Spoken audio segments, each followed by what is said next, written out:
let's now that we're on that note, let's get into it. Starting with our first question, four-part question. What is your name? What are your pronouns? What is your ethnicity? Who are you? My name is Taylor Takahashi. People call me T, Tay. I don't know. There's so many nicknames. Boogie now. There's a litany of nicknames. What was the other question? Sorry. Your pronouns and your ethnicity, and then who are Uh-huh. you? I'm Japanese. Um, Yeah, 100% Japanese actually, which is like a rare thing these days. All my cousins went off to marry white guys, so the family's getting even less percentage as we Oh move no, forward. popping out more Um, Asians, man. That's not what yeah, we need. a bunch of Hoppa babies running around the house now, which is Bunch of pretty problems. funny. Yeah. What do you mean by pronouns? Sorry, I Like was terrible he, at school. him. Are you a Oh, he, him? oh, yeah, I'm a he him. I'm All a right, he him. for sure. I don't know. I think I'm something like that. You never know. Uh, You never know. Yeah. And then who and then are you? last, oh, well, I'm an actor. I guess I would call myself an entrepreneur. I'm a designer with clothing. And I'm an experience seeker, I think is what like I've kind of like how people go and travel and want to do stuff. Like I feel that same energy, but it's just like it's kind of just through different experiences in life. And if I can travel while working, or work while I travel to a degree, and use that kind of platform to experience more of the world, then like that's what really kind of doesn't get me. That's not my like fuel to continue in acting, but it's like such a big plus that comes with those experiences beyond like the character and like the real technical stuff. But it's like to go and explore some of this world is like it's pretty cool. And you're doing it on someone else's dime, so that's even better. Yeah. Definitely going to do it on somebody else's dime. And you have a fascinating story of how you got into acting. So yeah, and of course, in your words, how did you get your start? What brought you into this profession? Yeah, so I met Eddie Wong, ironically playing basketball, in 2019, through, I think you remember Mitchell Ito. Of course, I remember Yeah, Mitch. of course you remember Mitch. And so Shout out to like Mitch Ito. yeah, shout out to Mitch A Ito, great cameo in Boogie, by the way. He a did a great great job. one. He played himself great, complaining, hurt, Getting hurt, sad. It was awesome. But no, like taking a hard foul. yeah, yeah, right. Another Asian baby. No, I'm just kidding. Yeah. But yeah, so I had moved down from the Bay to Orange County in the end of 2000, so we could call it pretty much 2017. And in the Bay, I had played basketball a lot, just leagues, rec league stuff, and it was more just like I could see it, because I would always play with my brother, and I could see it that like it was transitioning from less of like, oh, we got to win every week to like, obviously we're there to win, we're there to play, but like it was really just to hang with like the old. I was the young guy, and I was hanging with like my brother's 5 years older than me, so it's like to hang with like the old guys. They're talking about like stocks and starting families, and like it was just like, all right, the young guy can actually come and like I'm actually soaking up some knowledge beyond just playing basketball, and it was always such more than basketball was like the key. And so when I moved down, I didn't have a league. I wasn't really playing bat. I was, just shooting around, playing with my roommate. Like we would do stuff every now and then, go to like an open gym, but it wasn't like a consistent, hey, Thursday nights you have a league or whatever day it is. And I missed that. So the one person I decided to hit up was Mitch because I knew that all he does is play basketball really and do finance stuff. So I hit him up and he was like, "Yeah, there's a league on Sundays." I was in Costa Mesa, which is about like 45 minutes outside of LA. And he's like, "We play in SGV, which is like 30 minutes out of LA, but so it's like an hour drive for me." But he was like, "We can hang, we can make a day." It was Sundays, and I was like, "Oh, that's cool." Like I really don't want to drive, play for 40 minutes, and then drive an hour, play for 40 minutes, and then drive back an hour. Like that's just it doesn't sound fun to me.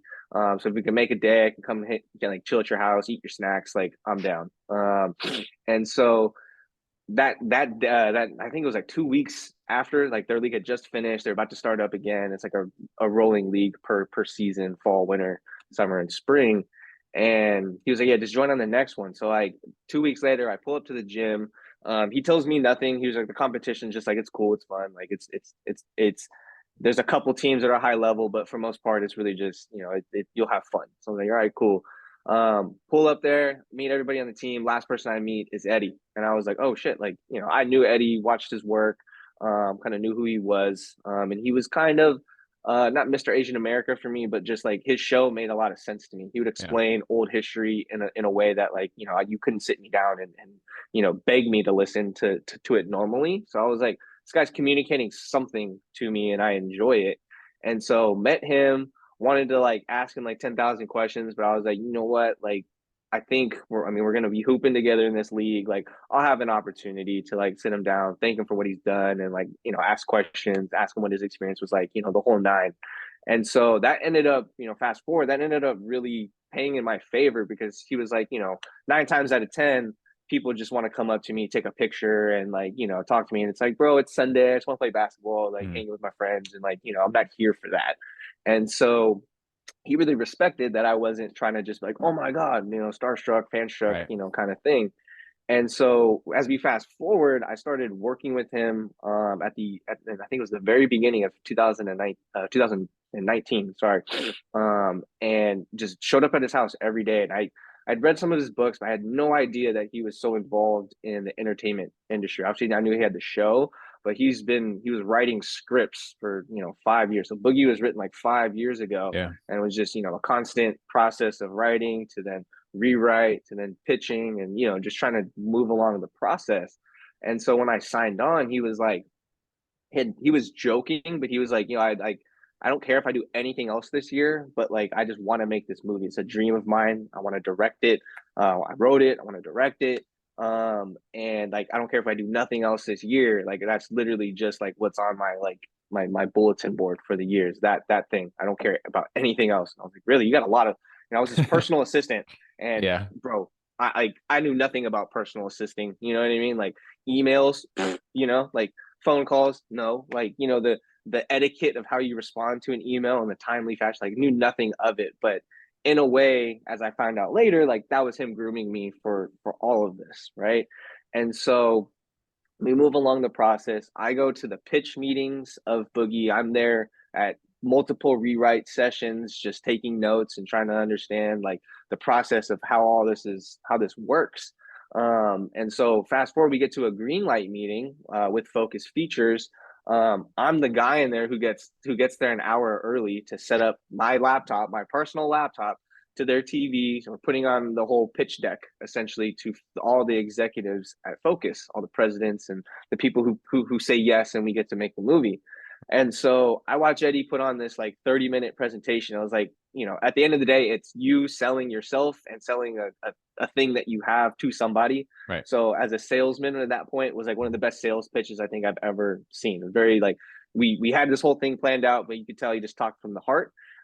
And literally a day after the pitch meeting, they called back and they're like, yo, it's a go. You guys are a go. You're in New York. We're going to move forward with it. And it was like elation for us. We were literally at his house. I remember sitting kitchen table. He gets a phone call. We get off the phone call. We just start jumping around like little kids. Like, oh my God, like it's happening. It's happening. It's happening. And it was going to be a move to New York in I think like 3 weeks. So we moved to New York in 3 weeks. I'm still assisting at this point. We Wow. are staying kind of like at a hotel slash like getting a apartment set up for him. I was gonna stay with him at the apartment just for like ease of not having multiplications in New York, and him kind of like helping me along with that. But essentially, he hired me on as by Focus Features to be the basketball coordinator. So I was flipping from assistant to basketball coordinator, which was essentially drawing plays, like diagramming how you would like the old play sheets, like literally Yes. printed like 60 of those, and it was like diagramming like from point guard has the ball to then like you see the traces, and it's like you're diagramming play so that like the cinematographer Brett, he could see like, okay, I can understand how to follow this this sequence, or like how this is going to flow, where Boogie will be at, where everybody will kind of be on the floor essentially. And so, dude, I literally watched all the audition tapes. I watched all the people that Damn. were playing basketball. I watched all of those with Eddie. We got high and just like watched all these people auditioning for things. I had never seen any of this in my life, bro. Like nothing at all. So I was like, well, this is cool. Like I really don't know who to tell who's better than the other. I can kind of feel it by just watching it. I don't truly know. And so we had picked a kid to be Boogie. This is why we were out there early. So we picked the kid to be Boogie. We were gonna go to basically help train him, work him out. He had to look like a top 5 player in New York City, right? Like kind of sell that portion of it. And so I was basketball coordinating and personal training this kid pretty much for like 3 weeks before pre-production even started. And so a week before pre-production starts, we're at our office in Astoria, New York, and Eddie greets me at the door. He like beat me to work, which is like nothing, like usually does not happen. He beat me to work, greeted me at the door, was like, "Yo, I need phone, laptop." Like, and I was like, "Bro, I'm fired. Like, what? Like, what do you want my stuff?" And he's like, "Nah, man. Like, I just want no distractions." And so he hands me a scene, and I always scene 44. It's myself and my dad sitting on the couch watching that Michael Chang and Yvonne Lendl tennis match. Mm. And he was like, "I want you to audition." This was one of the scenes we had people audition for. And he's like, "I want you to read it, like take whatever, 3 hours, take till lunchtime, like whatever time you need. But like at like 2 o'clock, we're going to put this on camera." And I'm like, all right, like whatever, man. Like, like I'll do it. And my reasoning for doing it at first was like, I'm going to do it. And like, I don't ever do anything just to be like, oh, I'm going to do it half-assed. Like, I'm going to try. But like, I think that this is going to show you that like, I'm not the person for this role. You know what I mean? As much as you may want me to be, and like psychologically might be thinking that way, like I'm just going to show you that like I've never done an acting class, didn't participate in drama in like high school. Like my closest thing to acting was probably basketball, and playing basketball at like a high level. And so he was like, "Whatever, man, like just do it." So I do the scene. They get one that they like. He sends it into the studio. This is a Thursday. And he like tells me on Friday, like, "Look, don't come to work. Like, call whoever you want to call. Take whatever time you want to take, and like, you let me know if you really want to do this. Like, if the opportunity is there, would you really want to do this? It's gonna take a lot of work. And it's gonna, I'm gonna draw it out for you. I'm gonna do whatever I can to help you, but ultimately, you have to be the one that is gonna accept this and go forward with it. So take the weekend and like do what you want." So like we were living together. I didn't see him for the whole weekend. We like happened to just X out our schedules to where like I literally had no communication with him. I didn't see him. I didn't see him in the kitchen. I didn't see him at the gym. Like I didn't see him anywhere. It was like ghost town. And so I called like my mom, called my brother, called my close friends, and was just like, like this opportunity is in front of me. It seems like absolutely nuts and wild. But like at the end of the day, what I'm grasping to is like there's a story about a kid playing basketball that's Asian, and like it's in New York City. I don't know New York that well, but like I know basketball pretty well, and like there's a lot of things to figure out, but like I feel like I'm gonna have support to like get this done. But at the end of the day, this is like a story about an Asian kid playing basketball, and like if that's not me, then I don't know what is. Like that's cool culturally. That's cool just like as a thing for like people to see. And so literally Monday, I give up I go to the office again. They make the announcement. Our production assistant is just like, "Yo, Taylor's now flipping from assistant to now Boogie lead role. So don't email him for anything. He's not gonna be able to do it." And I'm like, "Dude, this is so crazy."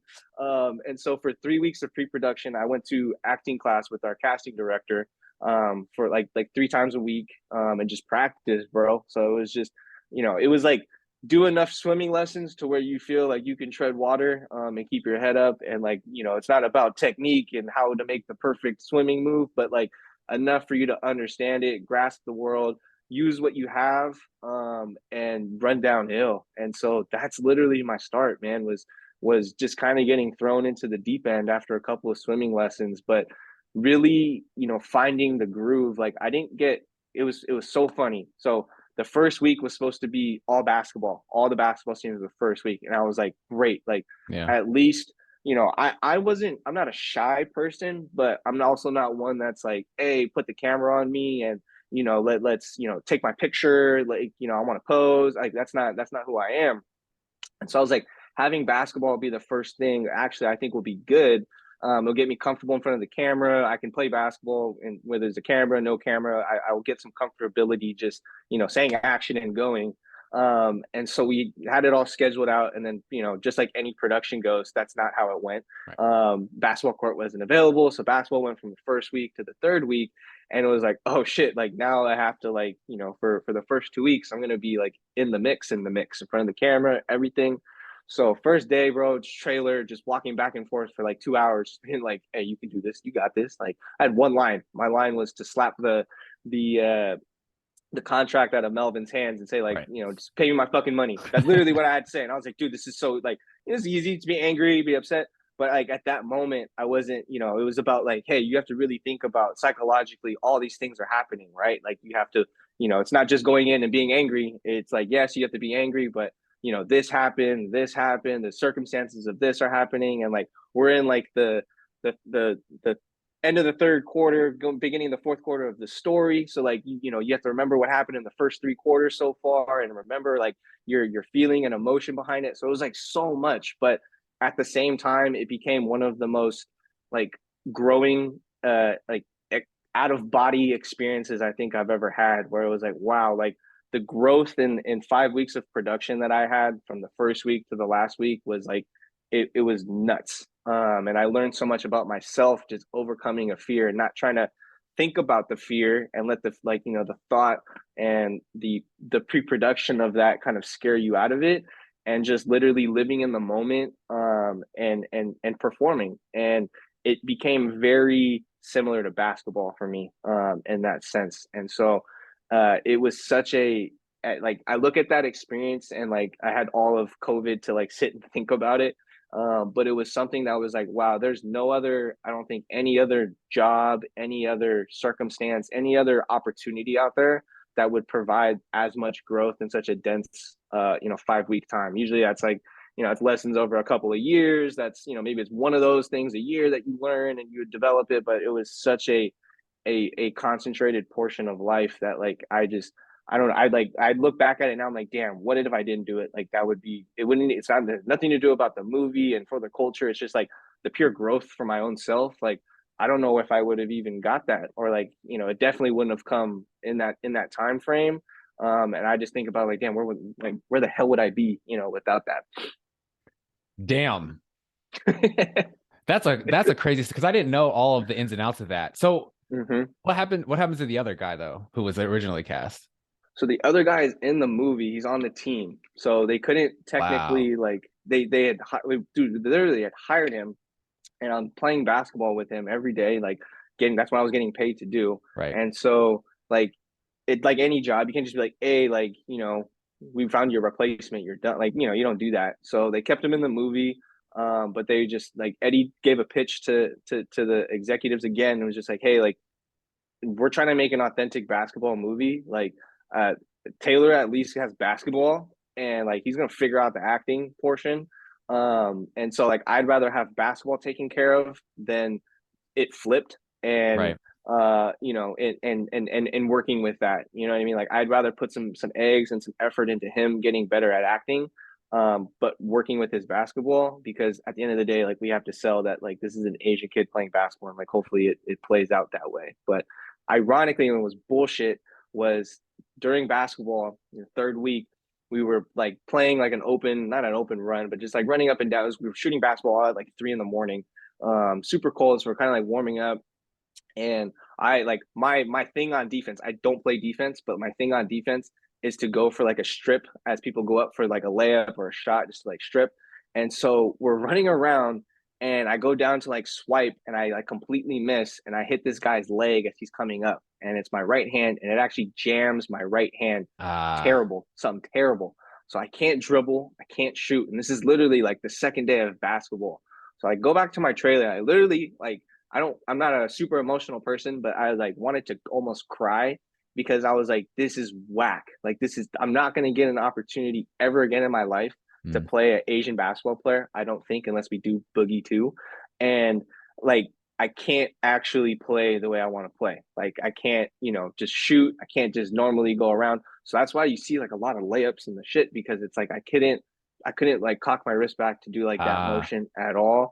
And it was like all hands on deck. It was like everyone came with like, oh, do you need a splint? Do you need KT tape? Do you need stretching? Do you need this? And like, luckily, my boy, my best friend Drew, was in town. He's a physical therapist, works with like NFL players, and he was in New York treating one of his players. He's like, bro, I'll just like, I'm gonna stop by and like I'll spend a couple of days with you. And so like if it wasn't for him, like my hand would have just been like dead. But he was able to like work some of the kinks out for it to get like somewhat usable. But it was like one of those moments, and I had this moment with Eddie, and I was like, dude, I'm just hella sad. Like I can't play basketball. And he was like, you know what, man? This is actually like, of course this is happening. Like you're gonna have to rely on your acting now. You're gonna have to go back and have to get in the bag. And you're gonna have to like give us something of a like find something, channel that frustration, but then put it into your performance. And so it was like, wow, like I get it way more now. Like going through a couple of productions, but it's like it's one of those things where it's like, yeah, like the main thing that you knew that you were going to be solid and good at actually gets taken away from you. So then what are you going to do now? Right. Like you're going to have to, again, like find it within you to then perform on a different stage. And so it's just again, like there's so many intertwining like lessons that I learned. I was like, wow, like holy shit is is all I can say too. It's crazy because it when people talk about those like welcome to the business moments, it seems like you had like 5 of them in like 3 weeks. Like Bro, the crazy casting story, the risk, like all this shit, like just getting thrown out there. But exactly. I mean, y'all pulled it off. I mean, it was an amazing casting decision. I think everybody who saw the film really felt sort of the naturalism and sort of like how you were able to sort of embody that character. It looked amazing. Y'all did a great job. So I mean, I mean, professional stuff in the end. it Honestly, felt like such a like when you're going through this stuff and you have no like I didn't watch a lot of like playbacks. I wasn't like I was just like whatever you guys are telling me that it needs, I'll adjust, I'll do. And like I'm just trying to what I didn't understand was like, okay, I thought it was like about repeating what you just did, but it's like actually to play around a little bit more. We got a solid one, like you can give us a different take kind of thing. I was like, oh, okay, like I don't know, with someone in the background picking their nose and like you need another solid one of me doing what I'm doing, right? So like those nuances was like it was like figuring out like day by day. It was like, oh, okay, like you can actually play around a little bit. You can have like, it's not about like you want to have fun, but it's like it's understanding that it's not just being robotic and giving a similar performance each time. It's like actually this is your basketball court to play around, do a move, freestyle a little bit, like don't do things that you can't do, right? Don't do the between the legs, behind the back, spin on the ground, like don't do that. But like this is a free reign for you to put combinations together and that same thing. But Eddie and I just had this special connection in talking about basketball and relating things to basketball. And, we'd walk around and be like, hey, like, this is the Spurs in 2005, man. This is, prime Tim Duncan and Manu and Tony. And like, you remember that team? It was depth. It was this. And like, we have this weird basketball communication of relating experiences to like situations. And it was like, again, that helped me just get across the finish line. So it was a lot of the moral of the story of it all was like, someone believing in you before you believe in yourself and having the patience and the guidance to just not try to overtake it and be like I have to do it for you but guiding you along the way, bringing you to the water, but ultimately it's about then going to drink the water because no one's going to be able to drink the water for you. They could spoon it to you, whatever, but they cannot drink water and then nourish you. It's just literally you're gonna have to go and do it and go to the deep end and not be scared, man. So it was a lot, but again, like authenticity and I think the naturalism, like that was just like what I could fall back on was just like I have to pull from that that source. What, looking back on that experience, what do you want the audience who sees that film to take away from it, seeing the story about this Asian American basketball player growing up in New York? Yeah, I think a lot of Boogie's journey, he feels so, I think we do this as human beings too. Like we get so caught up in our own lane, which is like rightfully so, where it's like, he's walking around, he's like, I have family problems. My dad loves me, but can't do the right thing. My mom doesn't love me, but she knows the right things, like that balance. And then he kind of pours that onto Eleanor, Taylor Page, and is kind of like, I have all these problems. And she's like, dude, like, we all have, like, I have problems too, I'm not freaking out like you. I have these things. We all have these things inside of us that we're dealing with. And like, do what it's like to be, taken away from your culture, ripped out of that, having that that's like completely taken away. Like I've had that, and so I think it's about really Number one is culture. I think it's a very at least for Asian and Chinese culture to see the traditions of different households is authentic and it's real. I grew up with immigrant friends, and like I didn't see it firsthand, but I knew of experiences of kneeling on rice, or bowing to say sorry, like that I've heard of those things and aware. But to again, to tell that in like a I don't know how to put it, but to tell that in like a very kind of like nuanced way that's in the like the real world, the now, I thought was really cool. But it's about understanding that we are a lot more similar than we are different. I think in culture, being open to accepting other cultures, but then also having that lane to give highlights to your culture, and to highlight the things that mean the most to you.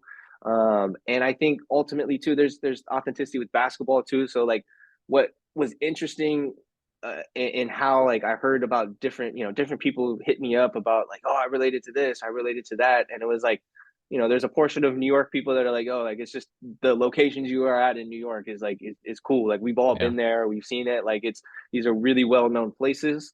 So it's very tasteful in that way. There's people that are like, oh, basketball, you're an Asian basketball player, and like half of the Asian league is hitting me up being like, hey, it's fucking you're an Asian basketball player. I'm like, yeah, man, like that's literally just the vessel, you know what I mean? Like, don't get distracted by the basketball kind of thing.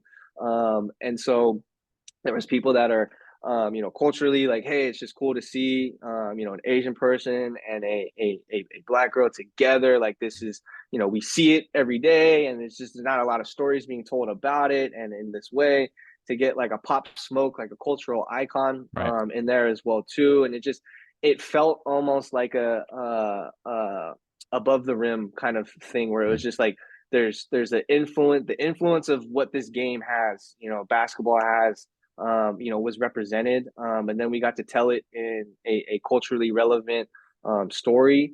And I think that that's like the takeaway. It's just like, okay, you get to learn a little bit more about Asian culture. Maybe, like we grew up, wasn't like uncommon to see an Asian basketball player, you know what I mean? But people in like Eddie grew up in Florida, people in New York, like it's not as popular.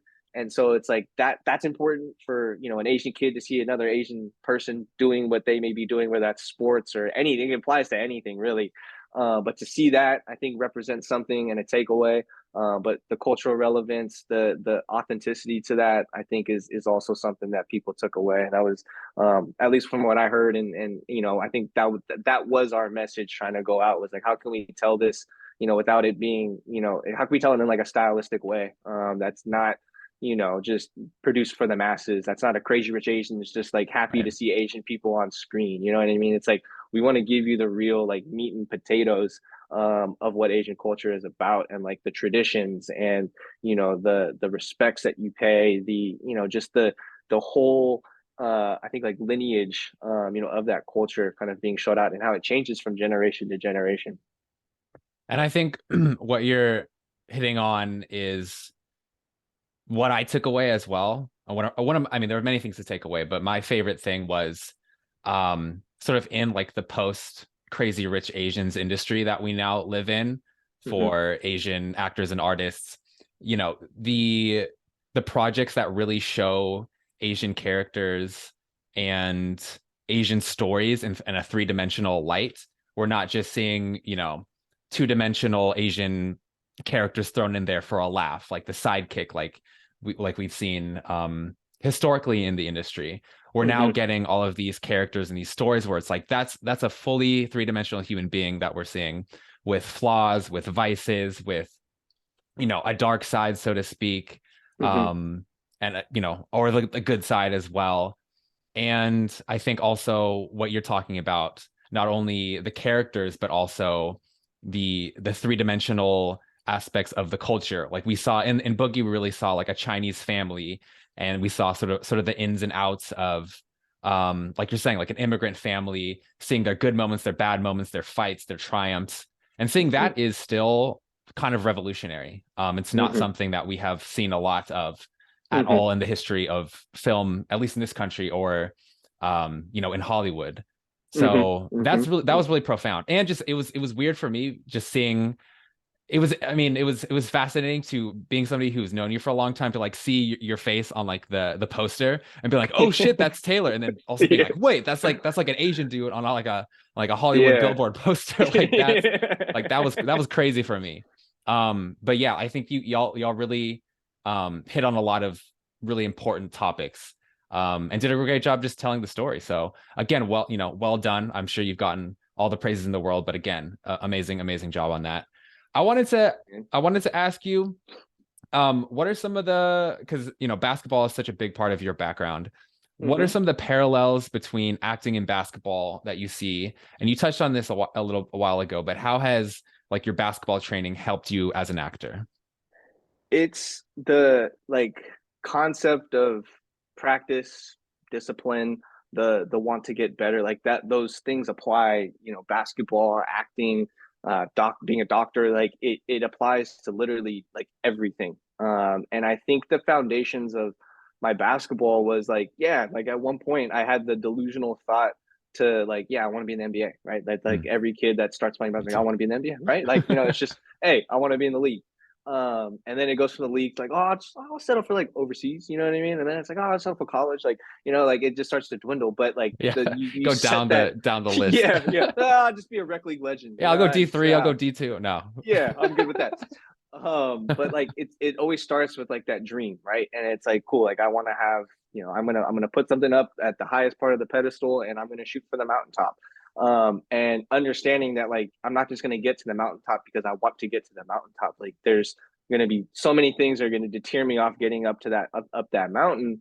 But being able to check in each way, have discipline, practice, the very basis of like kind of dedicating yourself to something, applied right over to me. So in terms of being like creatures of habit, basketball is all about like, cool, I'm gonna get to my thing. The whole point is to try to shoot your jump shot the same every single time.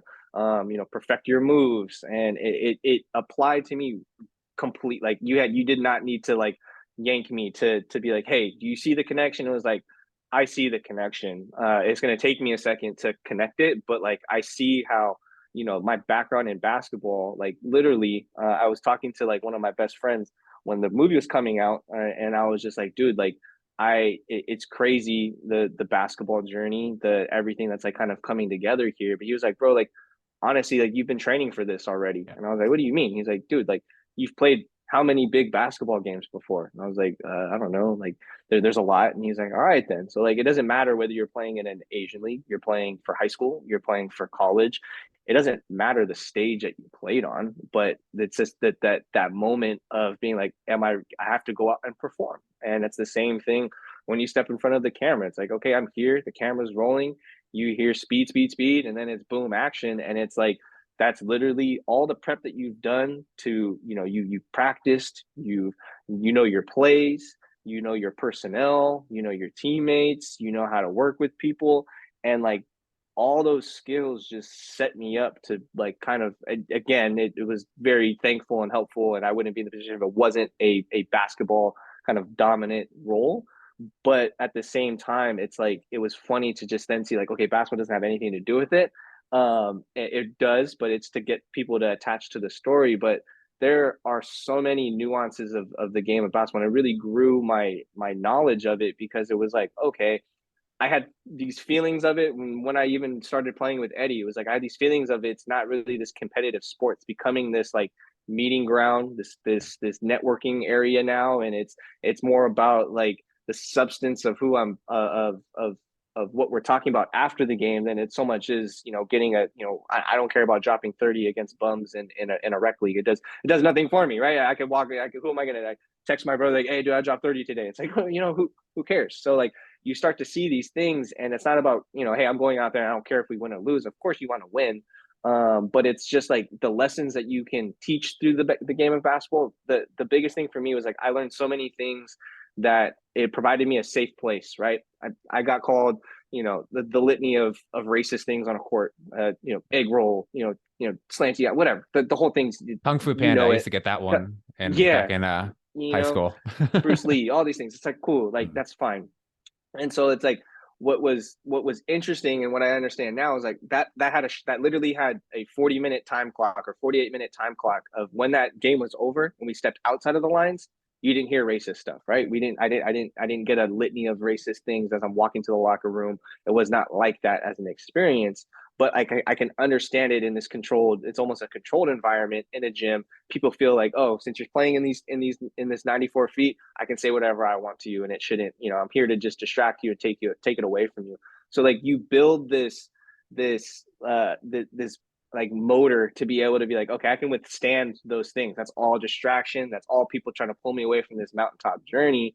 And that's all really for me in my journey with acting was like, that's all the doubt. That's all the things of like, I can't do this. I've never done this before. That's all the like new things that are coming at me that are trying to pull me away. And it's like, no, you just fall back on kind of like what and like you've you've lived this before, to a degree. It's not the exact thing, but you've been through this before, and you can fall back on those experiences to help push you through. And so basketball, if I didn't have basketball and understanding that connection of literally going to play basketball at a high school level, for a NCS game is the same pressure. It's the same want to perform. It's that same urge to go out and do your thing. And you have a stage to go do it. And so without basketball, I don't know what I would have gave you guys. It would have been interesting.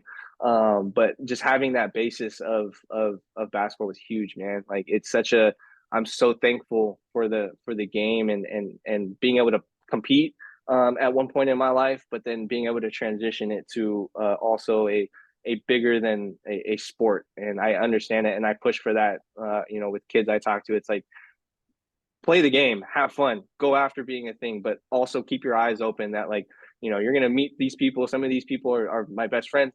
We're connecting after, I don't know how long, but we've known each other for so long. Basketball connects so many people back together, and like the roots of it, you can always trace back, and they could be very rich in that sense. And so it's just a beautiful game, man. One thing I've noticed as an actor who grew up playing a lot of sports, playing basketball also, is just like when the ball is tipped, jump ball, and you're ready to go. The inbound pass happens, you're on immediately. Like the energy is there. And you have to immediately turn on. There's not like that sort of like lull. And that's one thing that has like immediately I've been able to apply to my acting. When the scene starts, the curtain goes, the lights come on, like you're ready to go. You're present, your energy is up. I think that's one thing that's really hard for a lot of actors to sort of do. But that's one thing that us like sports kids we've had that sort of ingrained into our DNA. So yeah, I'm very much vibing with the parallels between that training and the actor training that we're doing right now. It comes in handy every single day. That's awesome. What kind of characters are you looking forward to playing for the rest of I guess what kind of characters do you want to play for the rest of your career? And what kind of stories are you interested in telling? Dude, I would love to be in like an action movie. I want to have a gun in my hand and like do somersaults and stuff, But no, I think for me, it's like the stuff that I've been, approached with and talked to about. It is culturally rich stories, and I think for me, kind of what I was speaking to before about like getting to travel and do that stuff. It's the same thing with like if I can get a download of someone's culture through a role, and living in that world for 4 weeks or 6 weeks or whatever long production is, those are just like that. Those are just little golden nuggets that get served to you, and in a very tasteful way. And so, I think for me, it's about playing culturally rich stories, and telling a very special story to the masses. I think that would be, if I could pinpoint one thing, being in Boogie, that was a big thing. Was just you see, we didn't have it was a lot of ethnic cultures in that movie. A lot of different influences, and that's kind of New York City, but it's also just like, it was very untraditional in that sense. I had like my best friend's Puerto Rican, like it's just, or Dominican. It's like Right. having that, and what he brings to me and what I can bring to him. And it's like, it's just understanding that, the culturally rich stories, I think I'm going to gravitate to no matter what. And telling a bigger purpose within the story, I think is something that I would attach myself to, no problem. And then there's fun projects. I would love to do, everyone wants to be like a Marvel superhero. Like, everyone wants to do an action movie, like something like that, be in front of a green screen. Like, I don't know. It's just things that like I think I will stumble upon and try to do. I think I'm a more physical, like doing physical stuff kind of gets me out of my body a little bit and kind of Okay. jump starts that system. So it's like basketball, right? Like Yeah. if someone comes and starts elbowing you in the thing, you're like, oh, okay, like that's the game we're playing today. Like I'm not going to come in elbowing. That's just the person I am. But it's like I can elbow, so it's to get something physical. I think for me would be really fun, and to have something, you know, crazy explosions and driving or something. I don't know, something in that realm. But definitely action, dude. Like I'm really searching for like an action type thing. I really want like that experience. John Wick 4, Yeah, in case man. Keanu Fuck. doesn't want it. God, dude. Like let me be the bad guy or something. I don't know, like Okay. anything.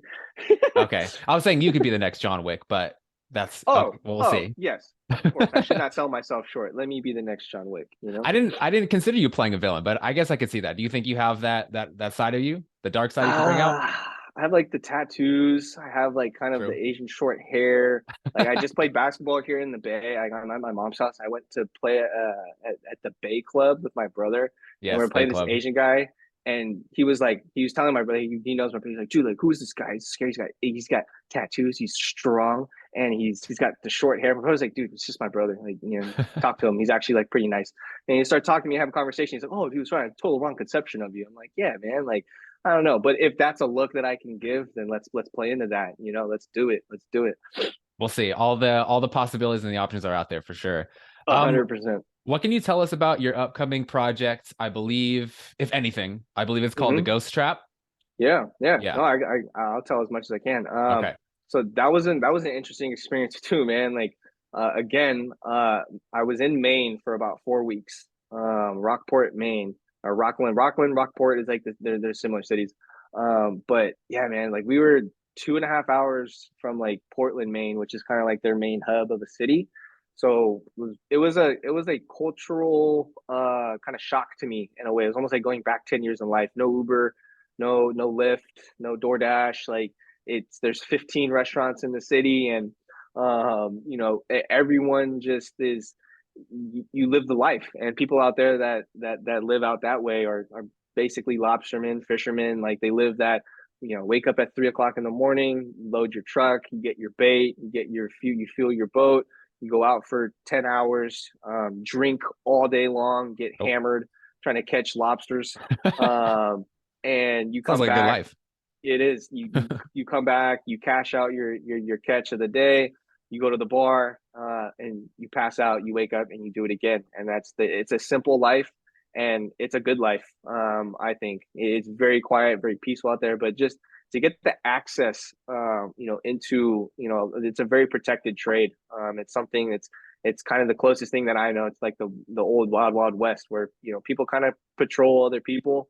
You're responsible for kind of like your stuff, and if you come and you start playing with people's buoys and lines and tangling stuff up, they literally just they shoot first, ask second kind of thing. And like it's such an interesting different lifestyle. But like I said, to get the access to that, like they would hate someone that's from LA that's like, hey, like I heard about lobstering, like can I come and lobster? It's like the no out Yeah, and there. put it on Instagram and So TikTok. Yeah. yeah, yeah. And so to learn about that life, and that lifestyle was just it was really cool. It was really interesting. I play a Thai lobsterman, Mhm. that he's an immigrant from Thailand that comes in, and is just he kind of doesn't like he's very, at least for me, is kind of what got me into, I guess, my villainous stuff, but Mm. very angry, very kind of like protective, has like 5 friends, and that's kind of that's kind of it, within his life. Not a very deep person, and just literally gets has his life involves just waking up and going through that motion, every day, and that gives him happiness and life. And he's good at it. He's obviously good at it. And taking being an immigrant and being able to take your trade from what you did back home, fishing, lobstering, crabbing, all that stuff, and then applying it to having a job in America, and being a lobsterman doesn't require much talking. It's literally just that's the life. You go, you haul your traps up, you see what you got, and then you go cash out, man. So it was a really interesting project. The basis of the movie is about a my best friend. he kind of got me started in the industry. But you know, his Sternman is his girlfriend, and they have an accident out on the water. She ends up in like a coma, and comes out of the coma, and she's basically like half vegetable, like can't operate. And it's about like, you know, hey, am I going to caretake for this person that I, you know, that I love? They were going to get married, or do I have to like kind of move on and transition in life? And like, where do you decide those things? You know, while also being told by like the therapist and the doctors that like your continued support and your consistency may actually help bring her, you know, out of this stage. You know, and it's one of those things. I don't know the exact term, like the medical term for it, but and I don't want to misspeak, but essentially, you know, it's you know, trying to she has these thoughts in her head, like she can respond to if I ask you a question and it's like your thought of how you're gonna respond is there, but she can't like speak it out. So you like hear kind of like the struggle in her voice where it's just but I can't put it together, you know, and you hear that kind of like frustration. And so it's that journey, you know, the high stakes, and you know your world around revolves around lobstering, and that's literally how you make your money. That's how you make your living. And so, you know, it's about other people. They call them yachties, from Florida that drive up the coast during the summertime, in their yachts, and try to lobster fish off their yachts. And you know, they try to do like the LA thing where it's like, oh hey, like, you know, how do you do this? And it's like, dude, like, if you don't know how to do this and you got to get the fuck out of here, that's like literally just like the, you know, pay respect to, you know, what we do on a day to day. And so that's kind of the nucleus of the movie. There's a lot of little nuanced things in there, but you know, my best friend ended up meeting another girl, and it's like, hey, do I take off with her back to Florida? She's got this fun juvie, like, you know, personality, or do I stay here and I feel like I'm kind of like stuck in a rut almost, like I'm getting pulled back into this cycle of, you know, caretaking and, you know, not seeing improvement. And you know, can this person, you know, and do I want to be here for this person at the end of the day? And like, do I still love this person? And so it's a really kind of a dark thriller, but again, one of those things where it's like I watched a lot more playback, I watched a lot more stuff, so like I have a little bit more of an idea.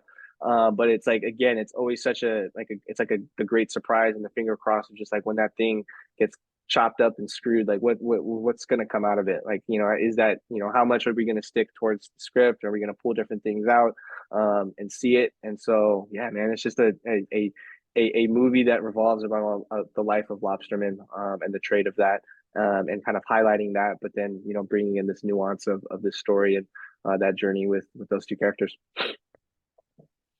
Complex, nuance, culturally relevant stuff. That definitely sounds exciting and interesting. We're looking at, when is it coming out? So we finished, we wrapped like a month ago. We actually shot some stuff in LA. But we're hoping kind of, as far as I've been told, and you know, things change every day, but the last is like trying to early 2023. And I think it was an independently funded film. So I think they're trying to cut everything up, get something made, and then try to go sell it to like festivals, go to festivals, do that whole little like tour and run. So like, again, I've never been a part of that. So if that happens, which I'm fingers crossed it happens, like I think, again, just another experience to go out and do that thing. Cause that was the one thing with Boogie is like we had all these things planned. And like while I was in New York with Eddie, post Boogie, we went to a lot of screenings. And he was just like, bro, like it's good to just see this. Like, you know, we're gonna have to do something like this. You have a Q&A after, and like just understanding like people in here, and then talk and like do your thing and just mingle.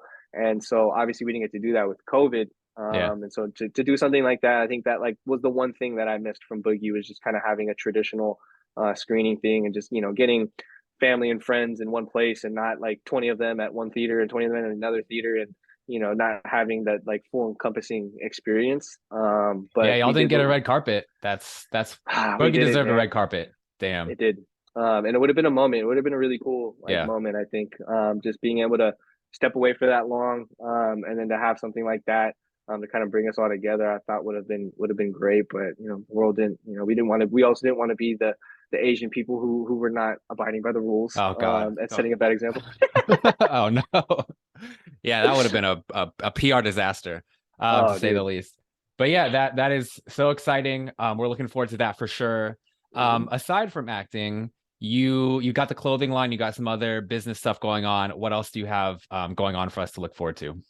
Yeah, so clothing line stuff is for me, I just use a different part of my brain, which is just fun. I have a lot of very detailed in the stuff I like to do, and it's just like it's really kind of tempering my expectations sometimes and understanding like I'm a young, very new brand, and having like the patience to develop stuff, and it's also like trying to not not put things out as well too. So it's that balance of like getting over some of the things that it's not going to be a perfect garment every single time, but so just use a different part of my brain. I've always kind of had some creativity to stuff. Like I always wanted to make jerseys and things like that. So like design always kind of spoke to me in a way. I think I didn't really know it yet. So to get a platform to do that with, while also it's really for me getting to explore my Japanese culture as well too, being fourth generation and being kind of removed from it. It's kind of a way for me to tap back into it, look at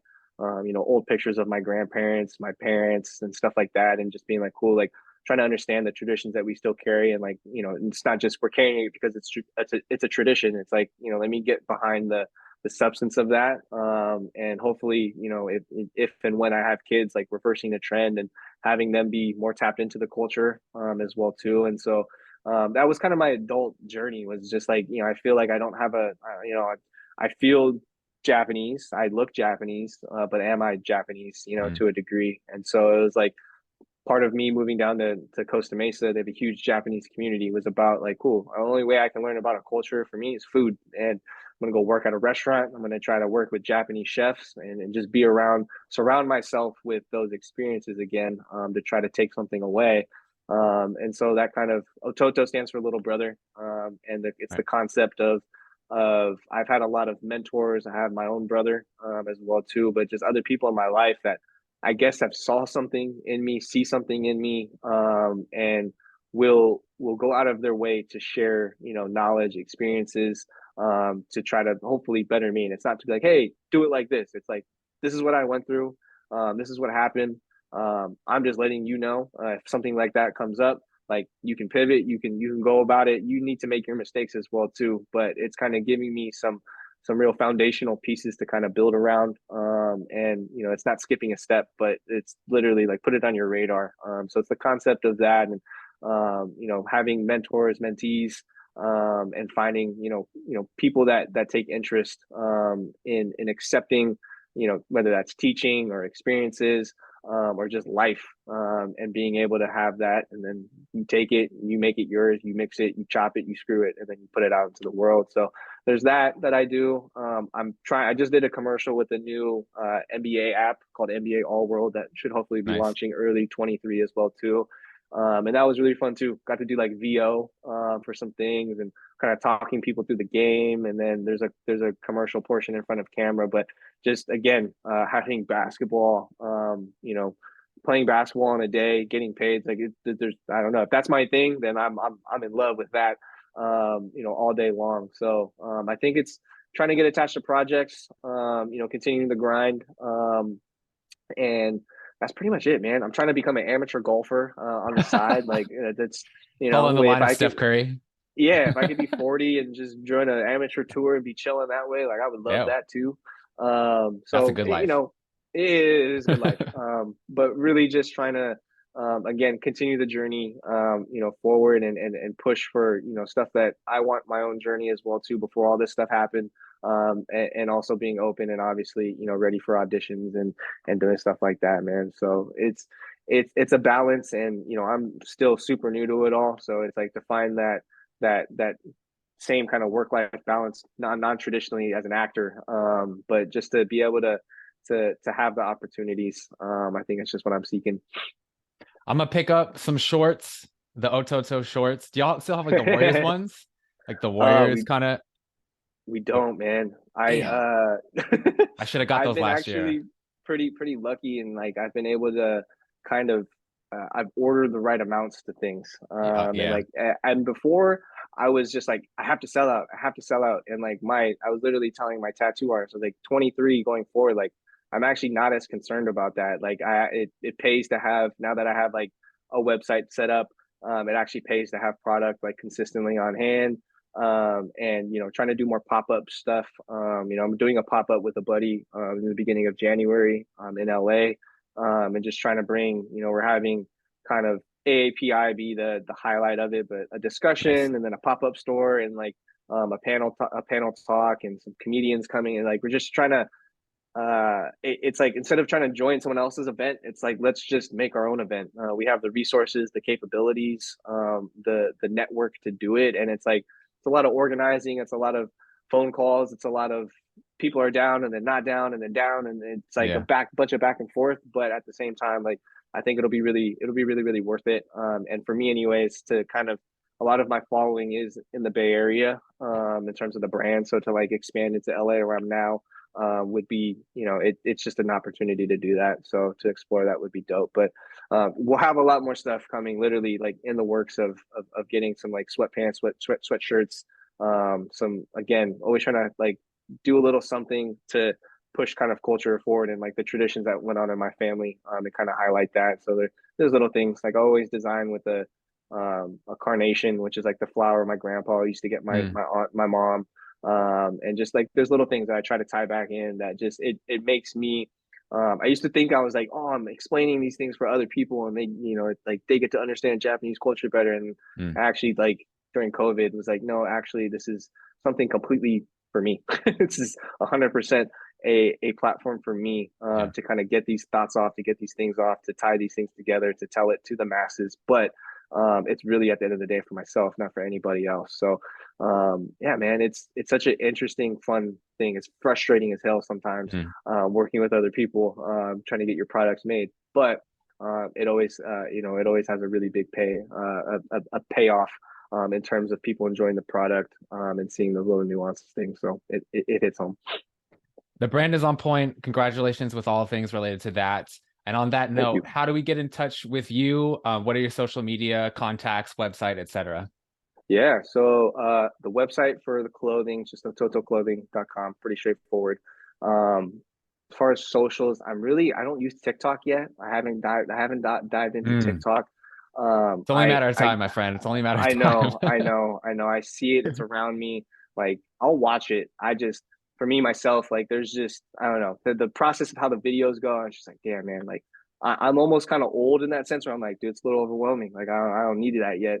So I'm just on Instagram, really mainly _ Taylor Takahashi. But yeah, man, like I think people like we had this huge influx, obviously, of following and people hitting me up, and it's like that shit used to be hella fun. Just people like, hey, man, like I really enjoyed this, or like people still hit me up now and be like, yo, I just watched it on the plane going to somewhere, and blah blah blah, and telling me experiences. So yeah, man, people could reach out for sure. I love interacting when I can. I don't respond to everybody, but I like interacting and just hearing stuff. I think it'll always mean something to me, especially to Boogie, and then hopefully with Ghost Trap coming up as well too. Awesome, man. Thank you so much for your time today. So greatly appreciate it. Congratulations on all your success. My mom is going to be absolutely thrilled to listen to this episode. She's going to be so excited. Say shout hi out to Teresa, man. Shout out to Teresa Tucker. Also, like, what was she? The manager, Asian League manager, Hall of Fame, team manager, I think, ever. So Warriors, Bob Myers not working out. We got a replacement ready to go. She's available. Man. She's retired. I'm sure she has time. Oh, so she's chilling, man. She's actually ready to go. She's ready to go, man. No, but seriously, dude, like this is for me to you, man. Like this is it's cool. A lot of these things are happening, but like it's just full circle moments, man. Like I again from the outside looking in, like I had no idea that. Obviously now I have an idea, but like I had no idea you're involved in like the industry. And for me anyways, it's like just to find other people in the industry is like I'm still in that phase where it's like I'm still networking and meeting people and stuff like that. So to know somebody that is also in the industry, it's like, yeah, man, rooting for you as well too. And wishing you all the success. And you're in the big apple, man, in the city. So we're going for it out here.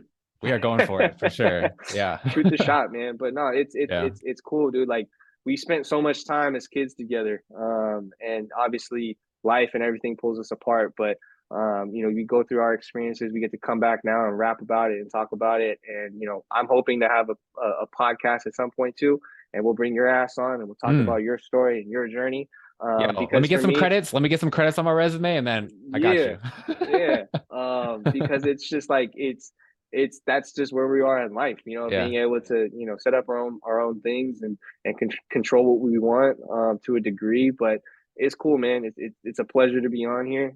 Keep pushing, keep doing your thing with this, and obviously in the theater world as well too. And I hope I can make your first thing or your first big one.